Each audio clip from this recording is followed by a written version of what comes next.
Quarterback has been an interesting conversation over the last few weeks. Is Marcel Reed the guy of the future? We'll talk pros, we'll talk cons on today's episode of Locked On Aggies.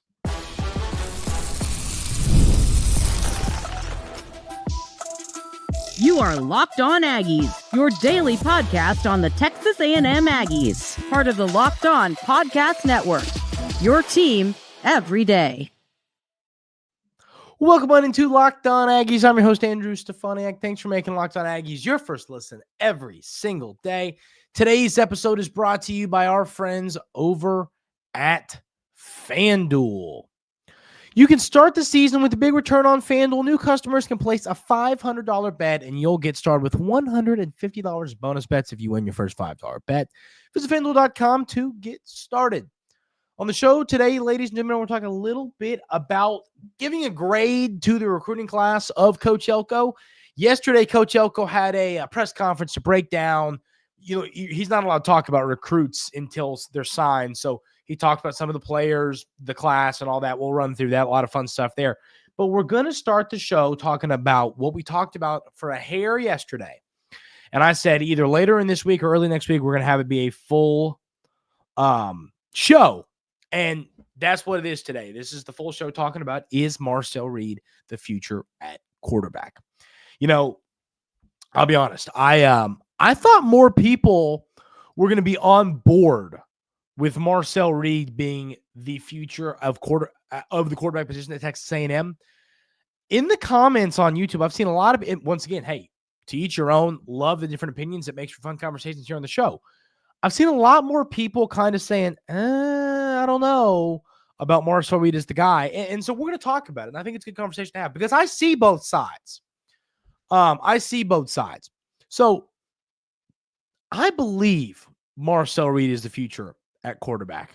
I've seen some people say lots of things that obviously there's the inaccuracy issues. He's kind of a smaller quarterback and there's durability questions and everything there. I mean, I fully get every single debate, question, concern that folks have with Marcel Reed.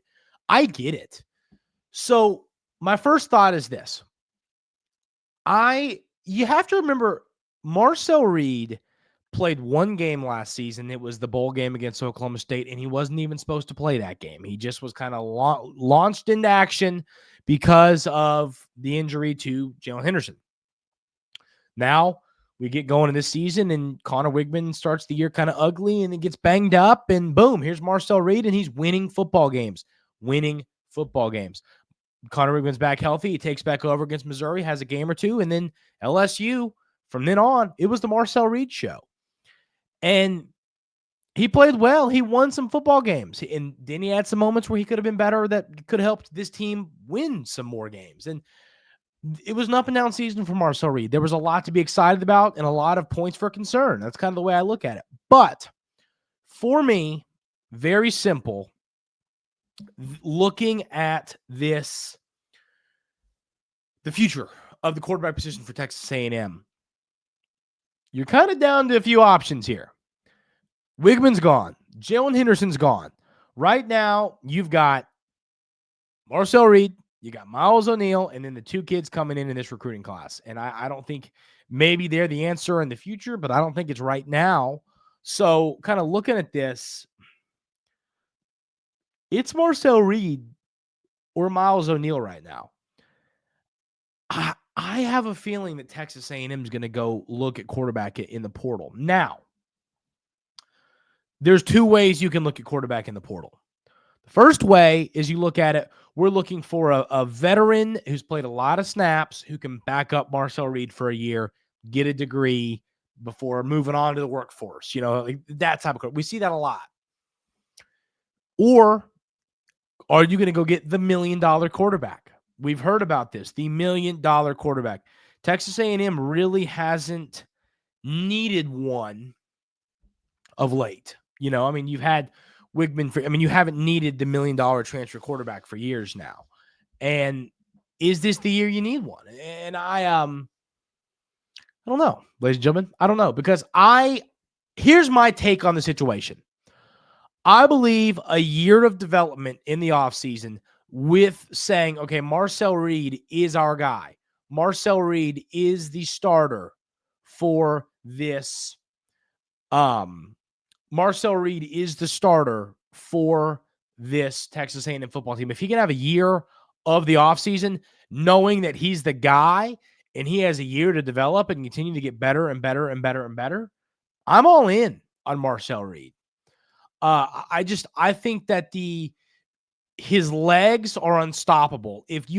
What will make his legs even more dangerous is if you can start to get him, if you can find a way to get him more accurate. If he gets more accurate, Marcel Reed, with his legs included in his game, is one of the better quarterbacks in college football. I just think that's reality. I really do. I think Marcel Reed is a dominant force if you can get him more accurate. And that's what it's going to come down to. I think you go left hand, right hand. In the right hand, Marcel Reed is just never going to be that accurate of a passer. He's going to be a guy that he'll hit a big pass here and there, but at the end of the day, he's really a run-first quarterback. The left hand is Marcel Reed, develops as a passer, and he's got elite legs, and he's dominant. I think he can go one of two ways. If this coaching staff and y'all everydayers here at Locked On Aggies believe that he can do that he can develop as a passer and continue to be a great runner of the football, the sky's the limit for Marcel Reed. That's just the reality. The sky is the limit for Marcel Reed if he can continue to get better and better and better as a passer. If he has kind of capped out as a passer, then I don't know if he's the future of this quarterback and once the future of this program at quarterback.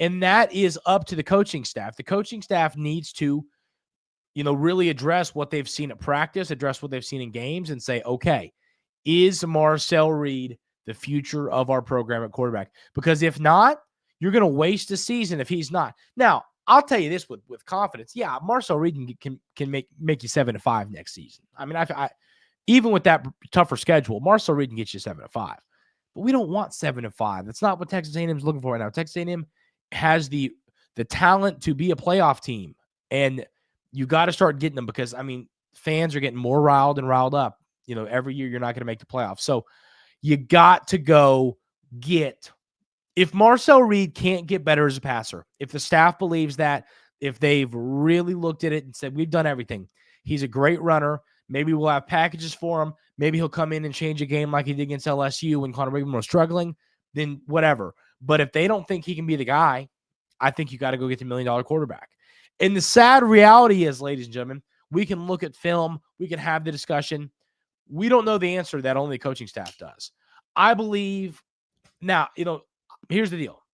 If you look back at film, are there some poor decisions from Marcel Reed? Are there some he stared down this receiver when this guy was open? Yeah, there's a lot of that. Once again, he's a young guy. He's played 8 or 9 games. I mean, he's not played a lot of college football. I think that they can develop that. I think that this coaching staff can continue to develop that part of his game if they keep giving him more and more opportunities. And that's kind of what I'm looking for. Give the kid some more opportunities. If you give him more opportunities and develop him, I think he can figure it out. So this is a great topic. And there's my thoughts. I think that kind of hits both arguments. I think if you're a Texas A&M fan, you really want Marcel Reed to be the future, because if you could save that NIL money needed to go buy the $1 million quarterback to be your backup or to be your starter, you can use that on an offensive line. You can use that on some receivers. You can use that on some DBs, linebackers, defensive line, whatever it is. You can use that in different places. So I just think you'd be better served if Texas A&M, if Marcel Reed's the guy of the future, because then all you need to go get is talent around him. That's what I think you should hope for. But at the end of the day, this is a quarterback league. If you don't have a quarterback, you have to go get one. So if Marcel Reed's not the future, go spend $1 million, go get yourself a quarterback. That's the reality of this game nowadays. So we're going to have to see, ladies and gentlemen, we're going to have to see what happens. I'm really anxious to see what happens at that position, but it's going to be interesting. And once again, continue this discussion.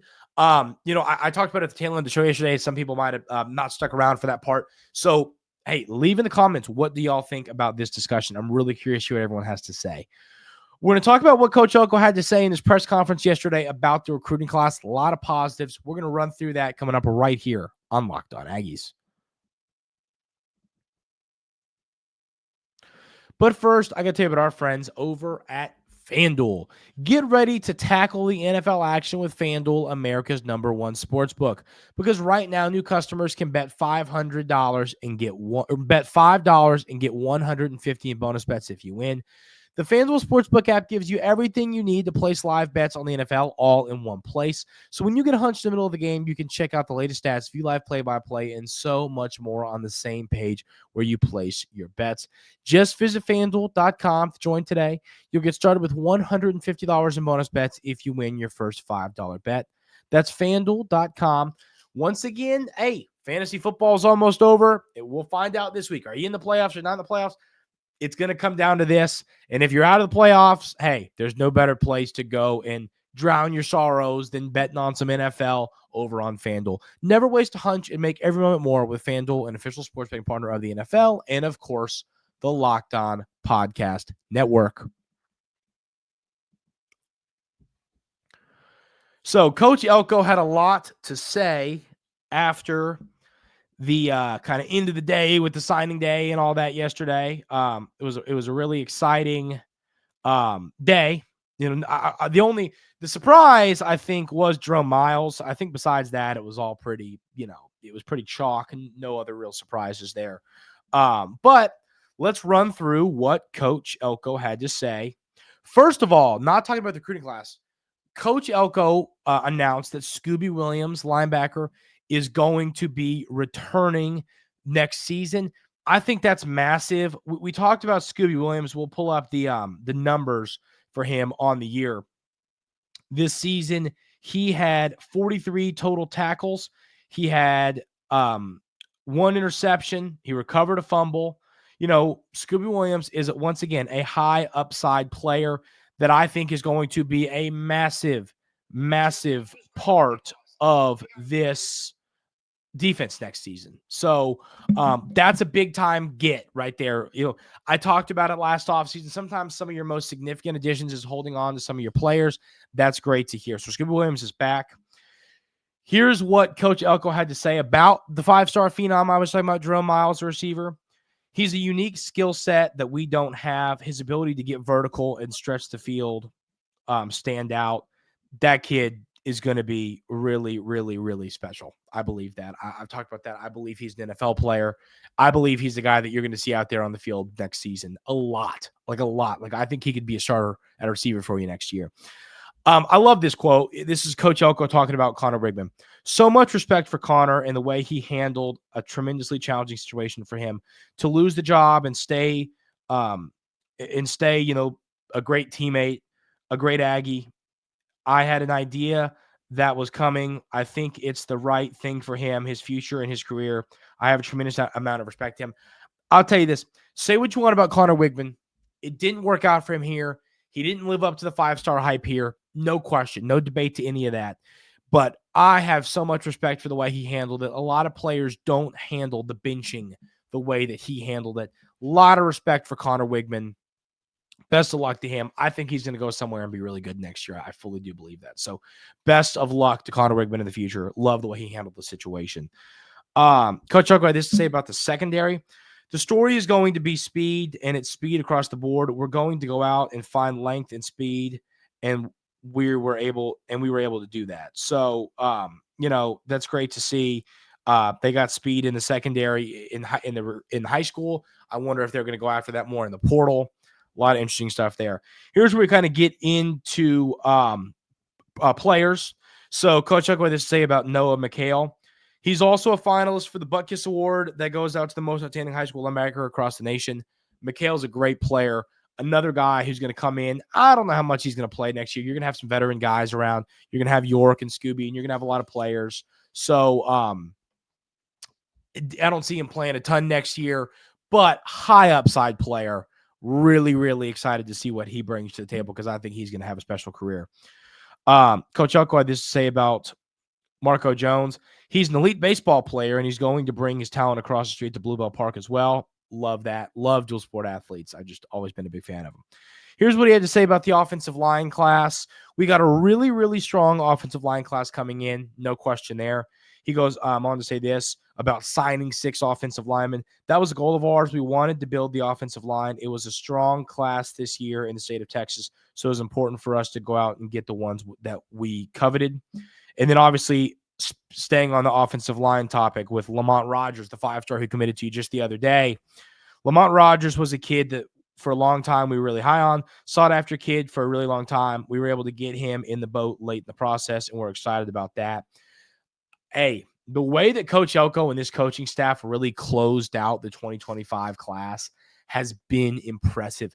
They did a hell of a job closing with Jerome Miles and Lamont Rogers. Knowing that your 2 highest ranked players came respectively the day of and the day before signing day, that's awesome. That's really, really, really cool.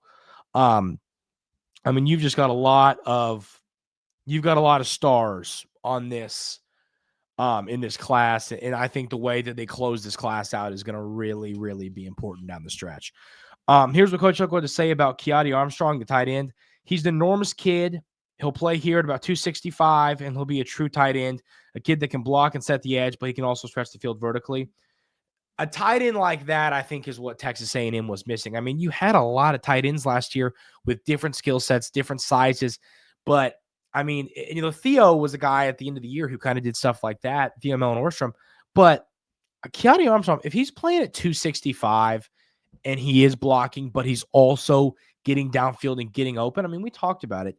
This offensive system wants to use the tight ends more than it did. I would love to see the tight ends get fed more and more and more and more. And I think potentially having the right personnel is going to help do that. So really excited to see what they're going to be able to do with that tight end position next season, because I think it's going to play a big role in the future. We were excited today to get the letter in from Jerome Miles. Jerome is the only kid that won't be coming in mid-year. We think he has the ability to vertically stretch the field and be a home run threat. That's what I'm excited about. Having a receiver who can be, I mean, you just didn't see a ton of 55 air yard passes over the top to an open receiver this year. I mean, obviously there were a handful, but not a lot. The vertical passing game just wasn't there, partially because you had more of a running quarterback and partially because your receivers were a real issue this year. But I think getting a guy like Jerome Miles can be a solution to that problem. So I'm really excited to see what his freshman year looks like. I'm all in on this kid. Once again, I talked about it when I broke him down the other day, but if y'all haven't seen his film, please go watch it. It's really special. He's going to be a dominant player at Texas A&M. Coach Elko had this to say about Kelshawn Johnson. You're bringing in elite speed and elite twitch. And we talked about that when you landed him. This kid's going to be a star when it comes to speed, but he's got that shiftiness. He's going to get a lot of yak, a lot of yards after catch. I expect him to be a really, really good player, a really good complement to Miles. Here's what Coach Elko had to say about the most recent running back signee. On top of, you already got DeAndre Tiger Ryden. Now you bring in Jamarion Morrow. Here is what Coach Elko had to say about him and his skill set. Unique that Jamarion plays for his father and his uncle, who are co-head coaches at Melrose High School. He is a feature player on a Melrose team that is going to play for a state championship this weekend for the first time in over 20 years. This kid's going to be special. Knowing that you didn't bring in a running back in last year's class, I think it's very helpful to bring in 2 guys that are both going to be really good. Morrow and Ryden. We've had DeAndre Ryden on the show. Great person, great football player. I'm glad that, DeAndre Ryden stuck around. I was a little worried, like, oh, they brought in a running back. Is DeAndre Ryden gonna leave or something? No, he stuck around. He signed. You have 2 really good backs in this class that are both going to play roles for this team for a very long time. Here's what Coach Elko had to say about Brady Hart, the quarterback. Really excited about that addition. He won a state championship as a sophomore. He's competing again this year as a junior. He reclassed up to join us this year. Is what Coach Elko had to say. I think that Brady Hart's not a guy that's going to come in as a guy who should be a senior in high school and compete for the job next year. But he's a guy that it was worth taking a shot on. I mean, we talked about he isn't the highest ranked guy in the world, but when you look at his offer list, that tells the whole story. And that's what I'm a big believer in, is look at the offer list. The offer list tells you how many elite schools wanted Brady Hart, and they want him for a reason. So he's a guy, maybe not in 2025, maybe not even in 2026, but maybe 27, he's competing for the job. So you never know what the future might hold for Hart as a quarterback for this program. I love this. This is a cool quote. 90% of the class is either a multi-sport or two-way player. There is a versatility to this class. I love that. I've always said, y'all know I love offensive linemen who play D-line, corners who play receiver, because I think, first of all, that gives you an understanding. It's easier to address what the other side of the football is trying to do when you've done it yourself. I think it's a big deal, and a lot of this class has done that. And then on top of that, I love that we have baseball players and basketball players. This stuff helps you with some of your movements.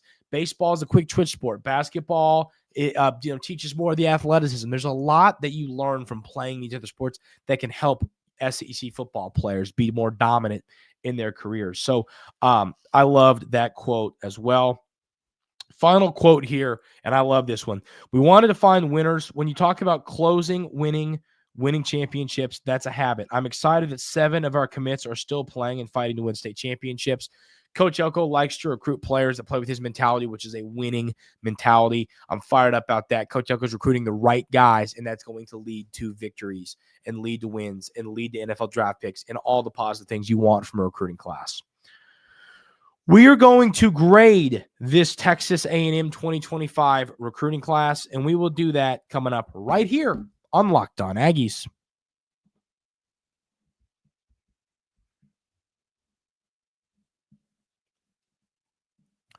The recruiting class is number 9 for Texas A&M. And if you would have told me, hey, he's going to have a top 10 class, obviously last year's class wasn't fully on Elko because you had the turnover and all that. I think he did a really solid job kind of closing that class out. But I think this is the class, you judge Elko on. And I'll take it. 25 signed letters right now.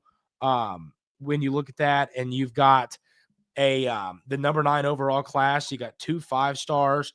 I'm really excited about this class. You've got, let's count this. 1, 2, 3, 4, 5, 6, 7 top 100 players are committed to Texas A&M. You take that all day long. If you asked me to grade this class right now, I'd give it an A. If it was, I think anywhere from that 8 to 12 range, I would have given Elko an A. Anything probably in that 7, 6, 5, 4, 3, 2, 1 range, I'd have given an A+. Top 5, definitely an A+. I think 13, 14, 15, I would have given him an A, or anywhere to 15, I would have given him an A-, or probably a B. I'd say anything to 15, I'd give him a B. Knowing how that you're a big-time program and a big-time state when it comes to recruiting, I think if you're there, I'd probably give him a B. But I think Coach Elko deserves an A for what he did. Not an A-, not an A+, an A. He did a heck of a job. I mean, when Coach Elko came to Texas A&M, my number one concern was recruiting. Those of you every day here at Locked On Aggies know that I was worried about recruiting. He was a coordinator for a long time. He was obviously here, so he knew the state and all that. But he was at Duke, where they're not getting 5 stars and 4 stars. They're getting 3 stars and developing. I knew Elko was going to be an elite developer of talent, but I wasn't sold on him as a recruiter. He proved me wrong in 3 seconds. He's a great recruiter. I believe Texas A&M is going to bring in top 10, top 5 classes year in and year out, thanks to Coach Elko. So I am really, really excited about the future when it comes to recruiting. I also think that Coach Elko is recruiting the right guys. So I'm excited about that. Excited to see what the future looks like for recruiting at Texas A&M. That is going to do it for today's episode of Locked On Aggies. Thank y'all so much for being here every single day. Leave me a comment on what y'all think about the whole Marcel Reed debate, because that's kind of the future of our program. So leave that down to the YouTube comments. If you're listening on the podcast platform, head over to YouTube and leave a comment, or hit me up on Twitter at Andrew Stefaniak. I'm really curious to hear what everyone's thoughts are on this, because it's a big off-season topic. We'll have this discussion again down the road. If you haven't already hit that subscribe button, that helps the show out a ton as well. Would really appreciate y'all doing that. But thanks everybody for being here. Have a great rest of your Thursday, and we'll see you on Friday right here at Locked On Aggies.